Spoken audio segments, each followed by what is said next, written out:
त्रिया चरित्रम पुरुषस्य भाग्यम देवो न जानाति कुतो मनुष्य। महर्षि वेदव्यास का यह कथन आज के युग में भी अत्यंत प्रासंगिक है।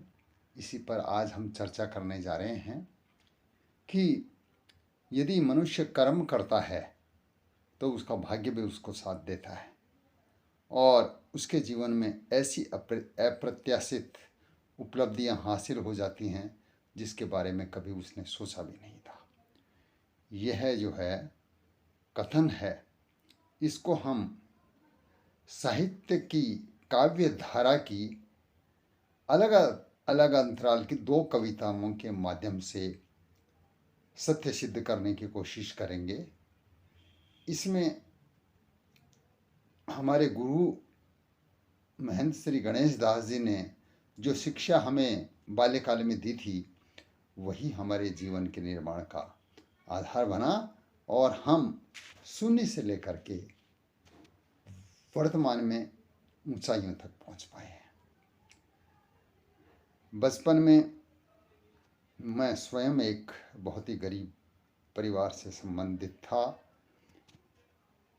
परिवार की स्थिति ऐसी थी कि 2 वक्त की रोटी भी नसीब नहीं होती थी, परंतु माताजी ने अपनी मेहनत के बल पर हम बच्चों को आगे बढ़ाया, पिताजी को प्रोत्साहन दिया और माता पिता दोनों ने मिल करके एक छोटा सा मकान भी बनाया जिसमें हम बचपन में 8 बहन भाई रहा करते थे। आगे जाकर के मैं अपने जीवन में स्थापित हुआ और मैंने बहुत ही कठिनाइयों से गरीबी के दिनों में एक बड़े शहर में एक प्लॉट खरीदा जिसका सोच यह था कि आगे चल करके इसमें शायद एक झोंपड़ी बांध करके हम किराया बचाएंगे और अपनी शिक्षा को पूरी करेंगे।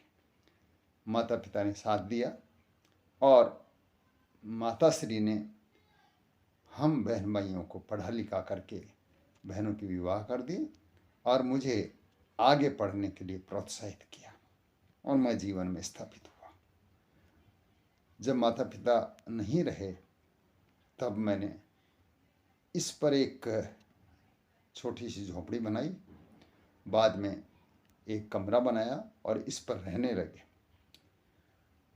समय ने पलटा खाया और लगभग 40 वर्ष बाद में ये कॉलोनी विकसित हो गई। इससे पहले तो मैं इसको बेचना चाह रहा था कि अविकसित है, लोग बाग ठीक नहीं है, बिजली पानी नहीं है, सड़कें नहीं हैं, लेकिन मेरी पत्नी ने मुझे रोका और अपनी जिद पे अड़ी रही कि मैं इस प्लॉट को नहीं बेचने दूंगी।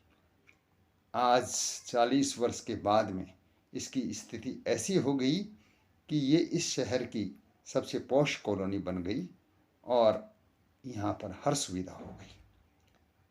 तो 40 वर्ष बाद में बच्चे भी जो पढ़ लिख करके स्थापित हो गए और अर्थोपार्जन की स्थिति ठीक होने के कारण परिवार की आर्थिक स्थिति भी ठीक हो गई। तो अब बच्चों ने, एक नई पीढ़ी ने उस पुराने मकान को थोड़ा बहुत तोड़ करके और इसके ऊपर मंजिलें चढ़ाने का निर्णय किया है।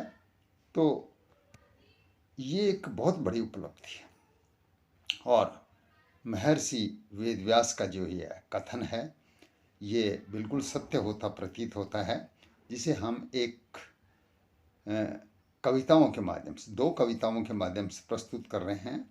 ये दोनों कविताएं त्रिवेणी कला संगम के सचिव और साहित्यकार डॉक्टर कैलाश चंद्र शर्मा ने लगभग 30-40 साल के अंतराल में लिखी हैं। जिस समय यह कोई उद्देश्य नहीं था कि ये छपेंगी या इसको लोग वक्त पढ़ेंगे या इसका महत्व होगा, बस एक शौकिया तौर पर के इसको लिखा था। और वही शौक जो है एक ऐसा अंतर संबंध बन गया दोनों कविताओं में कि दोनों जो है सत्य प्रतीत हो रहे हैं।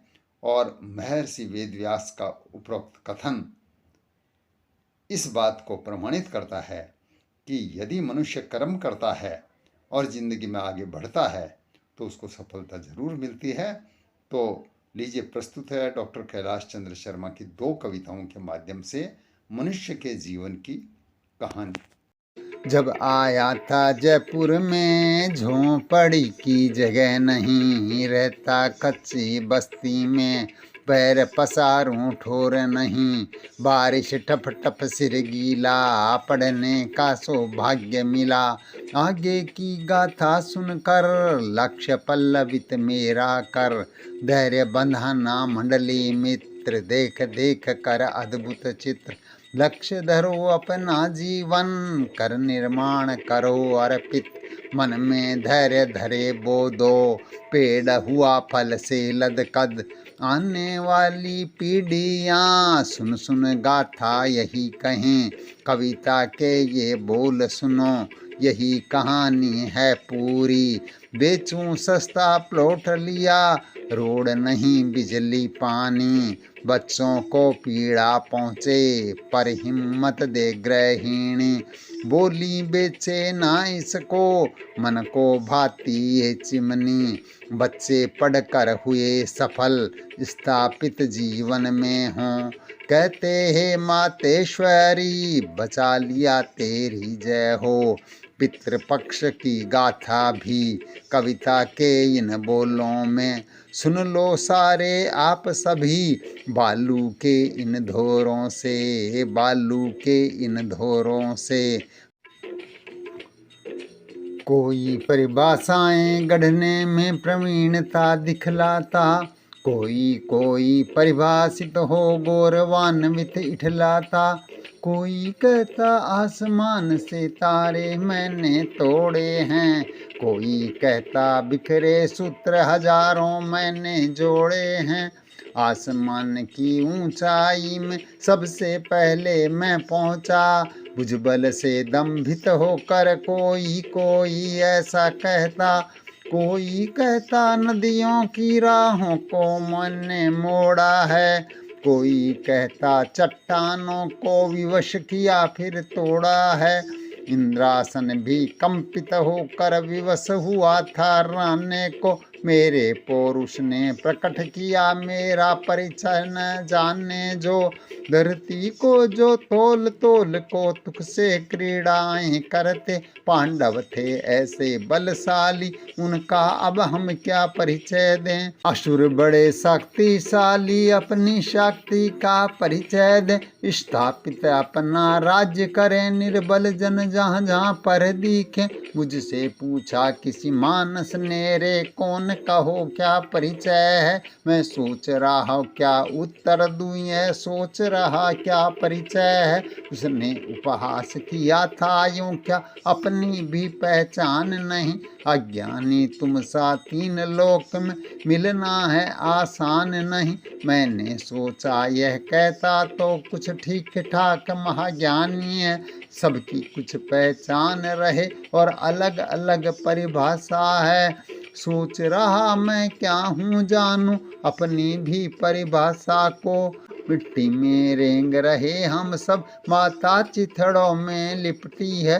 रोटी का कोर चबा मुंह में, हाथ लिए मुंह देती है। पिता तोड़ते चट्टाने जननी उनको थी पीस रही। निर्जनता में प्रमुदित होकर मैं मार रहा था किलकारी। थोड़ा थोड़ा बोझा ढोते और मात पिता का सहारा ले। पहले ढोई रेती सिर ले, फिर जाकर तोड़ी चट्टान। उंगली में मेरे चोट लगी, मालिक चिल्लाया गुस्से से। कहता तेरे बस काम नहीं, तू मत आना रे सुन कल।